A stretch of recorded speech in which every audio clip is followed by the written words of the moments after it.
I live in Parsons Cross with my mum. It's one of the biggest housing estates in Europe. I live with other people. It is a nice house. Very nice. I live independently. I moved into my flat straight after boarding school. So really, I left down when I was 13 really. So. I live with my mum and dad. It's very nice. I've been living with my mum now for 10 years. I got my own bedroom. I love it, it's a quiet road. My neighbours are nice. I can go to the shops by myself. I live with my dad. It's very nice house. I've got a CD player in my bedroom. Supporters living, United Response, support workers on standby. I wouldn't like to be institutionalised because I've seen it and I don't like what I see there. I used to work at Middlewood Hospital. I was employed as a craft instructor. I had never worked anywhere like that before, so it was, when I started it was a huge shock. I had no idea what I was actually getting into. The first group I was given was about 25 people sitting in lines, and they were doing various bits of knitting and sewing and stuff, quite basic stuff. And it wasn't until I'd been doing it for quite a few weeks that I discovered that the old ladies at the back were knitting this horrible kind of thick nylon stuff on thick needles, and they sort of knit to the end of the ball, take it off the needles, unravel it all and start again. Then I thought, well, this is not therapy, you know, this is not therapy at all. I'd been a volunteer at a psychiatric unit in Lincoln. It was called The Lawn. I was 17 perhaps. I didn't see any abuse, I didn't experience any harshness. When I then went for 6 months to Balderton Hospital near Newark, this was 1967. That was jaw-dropping for me. I mean, I was completely surrounded by a world of people who were completely different, from very severe cases where children were in cots, contained in cots because they were self-harming. Some of them were up to 4 years old. But the self-harming could have been, I now realise, as an experienced adult, from boredom. Not very nice. Just being in hospital all the time when I was a little baby. I was lucky to survive when we were born. I had meningitis, and I think that's probably the reason I got disabilities and that. Got a teaching job in Liverpool at a school. It was called Longmoor Special School. At the time, the care of education for mentally handicapped children was under the auspices of the Ministry of Health rather than education. It was about to change, I think, in 1970. It meant there was more educational structure, that there were aims to progress to, that you did lesson plans as a teacher would, you did individual assessments for children, rather than daily sessions, daily activities without a particular aim or objective in an educational sense. School, I went to a special school called Athelstane in Conisborough. I went to Whitby Road School, at school, and then eventually we had a few problems with bullying. I was sent to Reigate for a test. I was found to have a learning disability and grip and coordination problem. I went to normal mainstream schools till about 13, to Aberdeen School, which I didn't stay on too long because the support was terrible. I was in class, not understanding what I need to do. So I gone to the headmaster, because Mum came and picked me up and never went back to school. Not nice. School was rubbish. Overton school a long time ago. I was standing in the corner. Yeah. Been naughty boy. Yeah. Some made me up properly. School got beaten up loads of times at school. And what about school? Did you go to school? Private school. Went swimming. We played ball. I went to Mainbridge and then I was homeschooled, and then I went to a place called Share Hill. I then went to Bates Green. I then went to Loxley College.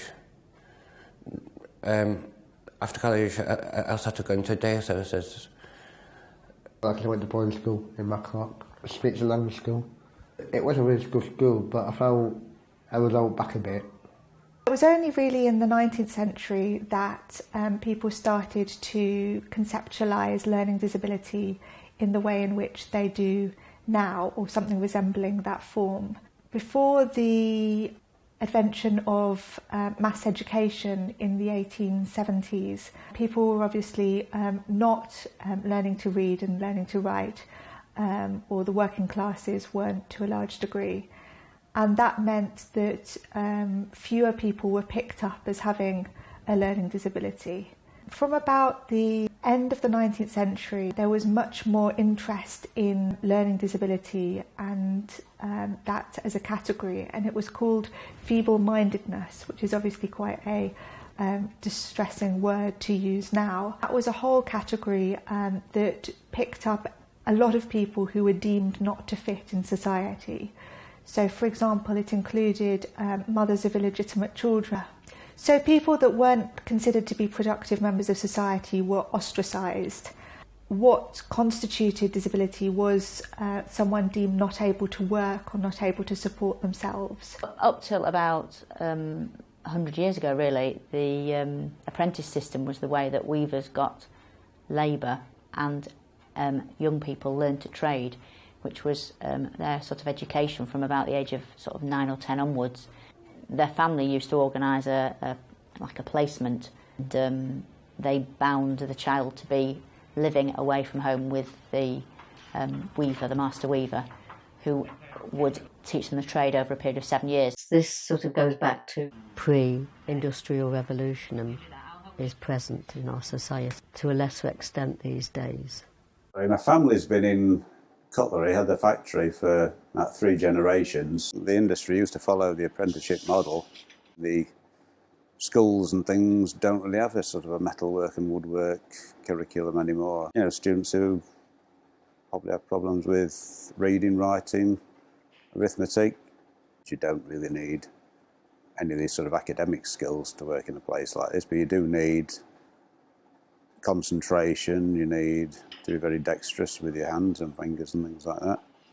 And these are things that aren't measured really on an academic scale at all.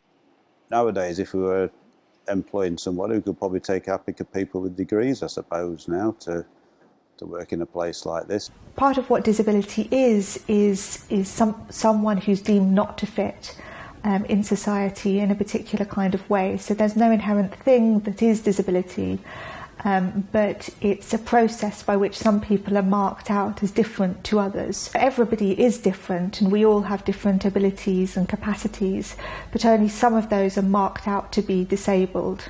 At the end of the 19th century, you get this crisis where people perceive that there's more and more learning disability, and they see it as a growing problem. They believe that people with learning disabilities are actually more reproductive than people without learning disabilities. So they believe that the population is going to be, in their words, taken over by people with learning disabilities, and this is considered to be quite frightening.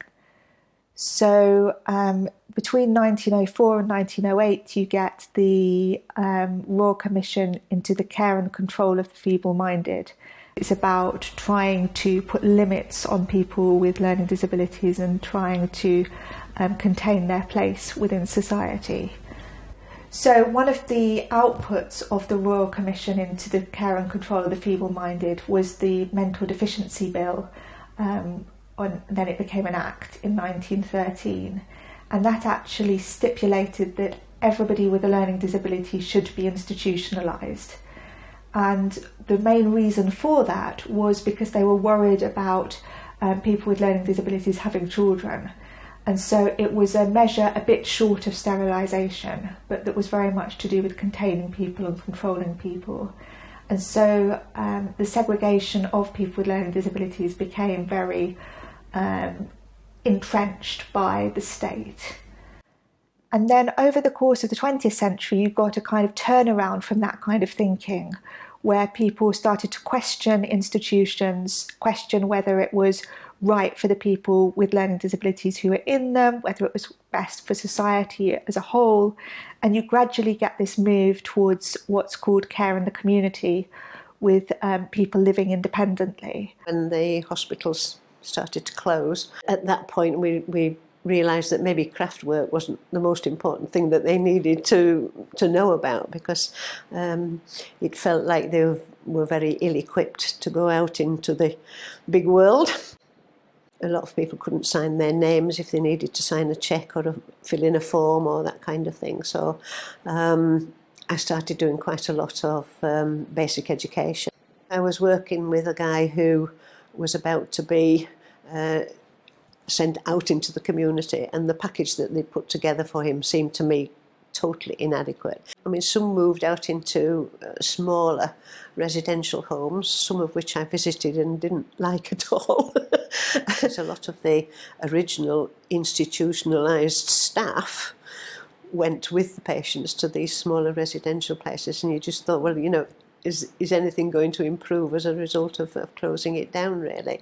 And some were going to be going to live by themselves, you know, in council flats and stuff, and had no idea about, you know, paying rent and organising their finances and things like that. By the time I left, I was actually working, going out into the community with the people who were moving out, and trying to make sure that they knew where the nearest chip shop was, that they knew how to boil an egg, that they knew how to, you know, open a tin of beans, and so that they could, you know, have at least some kind of subsistence living when they moved out. But I wasn't happy at all, and you know, and yet, you know, where they were coming from was a very big institutionalised place, but a place that some of the patients looked back on with quite a lot of affection. It was sort of feeling safe in a way. Alternative didn't feel comfortable and didn't feel safe. History made me wonder how good it is now being a disabled person to when it was back years ago. Yeah, I think I'm very lucky to be born now. But I thought to myself, if we have lived in bygone times, I wouldn't have been here.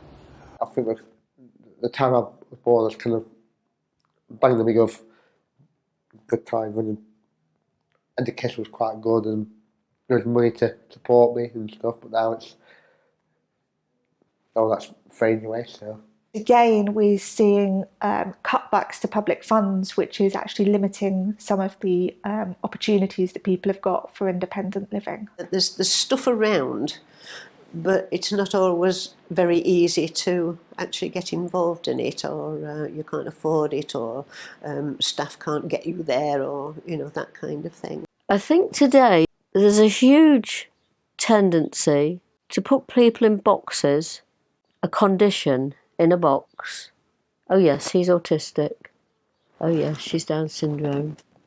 Deal with the ability or disability in that way.